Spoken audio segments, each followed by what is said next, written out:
ఈ దళిత హక్కుల కోసం అని చెప్పి ఒక సమతా సైనిక్ దళాన్ని ఏర్పాటు చేసిన దిగంబర్ కాంబ్లే ఆ వ్యక్తి గురించి మీకు తెలిసే ఉంటుంది. తెలుసు. ఈ మధ్య అతని మీద కొన్ని భయంకరమైన ఆరోపణలు, ఏకంగా పోక్సో యాక్ట్ కింద కేసు నిర్మల్లో నమోదైంది. అంటే ఒక కూతురు వయసున్న బిడ్డతో కొంచెం మిస్బిహేవ్ చేశాడు అని చెప్పి. అంటే ఎవరి కోసం అయితే మేము వచ్చాము, మేము మీ అందరి కోసం మేము ఉన్నాము, మిమ్మల్ని బుద్ధిజం వైపు నడిపిస్తాము అని చెప్తాడు.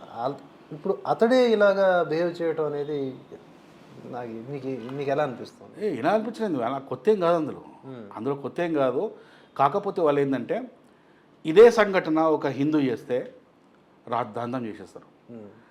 ఈ హైదరాబాద్ రోడ్ల నుంచి పడితే వైట్ హౌస్ ముందర కూడా ధర్నాలు చేస్తారు, ఐక్యరాజ్య సమితి ముందర ధర్నాలు చేస్తారు ప్లాకార్డులు పట్టుకొని. అదే అంబేద్కరిజం చేశాడు కాబట్టి దీని అసలు బయటకు రానిస్తారు. ఇప్పుడు నేను అడుగుతున్నా ఏంటంటే, ఇప్పుడు ఫ్రెండ్ కూతురట, అసలు ఫ్రెండ్ కూతురు అంటేనే కూతురు. ఇక అసలు వాడు ఆ ఫోన్ కాల్ విన్నారా లేదా నాకు తెలియదు, నేను ఫోన్ కాల్ కూడా విన్నా. నేను మన దగ్గరికి వచ్చాడు. అవునా? మన దగ్గర బాధిత తండ్రి వచ్చాడా? ఓకే. ఆ ఫోన్ కాల్ సంభాషణ కూడా నేను యూట్యూబ్ ఛానల్లో విన్నాను. అలా మనదేనా అది? ఆ తండ్రి మాట్లాడుతుంటే వాడు నేను అది బాంబే పోతున్నా సంథింగ్ ఏదో మాట్లాడిన మాటలేవు చూసాను నేను. పోక్సో చట్టంలో ఇంకా అరెస్ట్ చేయకుండా వాడిని ఉంచారంటే అసలు ఏం జరుగుతుంది అసలు?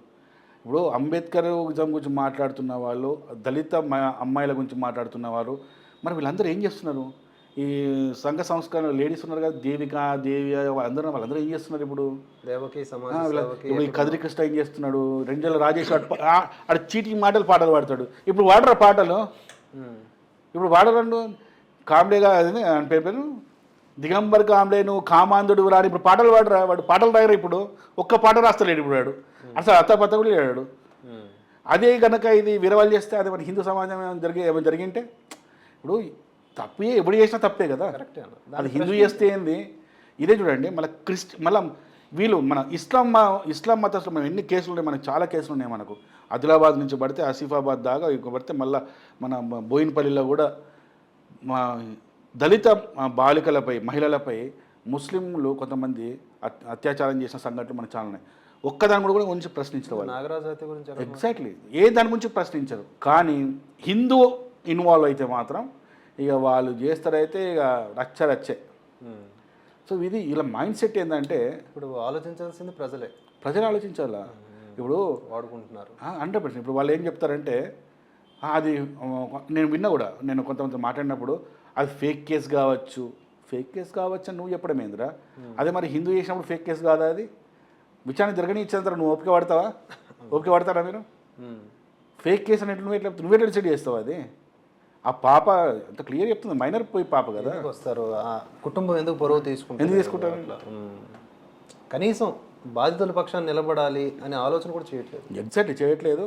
నిజం చెప్పాలంటే నేనేం చెప్తా అంటే, హిందూ సంఘాలు అందరు కూడా నేనేం చెప్తా అంటే, అవసరమైతే ఆ తండ్రిని కలిసి ఆ తండ్రికి సపోర్ట్ చేస్తే బాగుంటుంది. ఎందుకంటే మనం ఇక్కడ ఏదో అంబేద్కరిజం మీద అని కాదు, తప్పు ఎవడు చేసినా తప్పే. మన హిందువులో కూడా స్వామీజీలు చేసినా మనం తిడతాం, హిందువులు ఎవడన్నా మామూలు వ్యక్తి కూడా ఏదైనా అంటే హిందూ ఒక దళిత అమ్మాయినే కాదు, ఏ అమ్మాయిని గురించి తప్పుగా మాట్లాడినా, ఏం తప్పుగా బిహేవ్ చేసినా తిడతాం.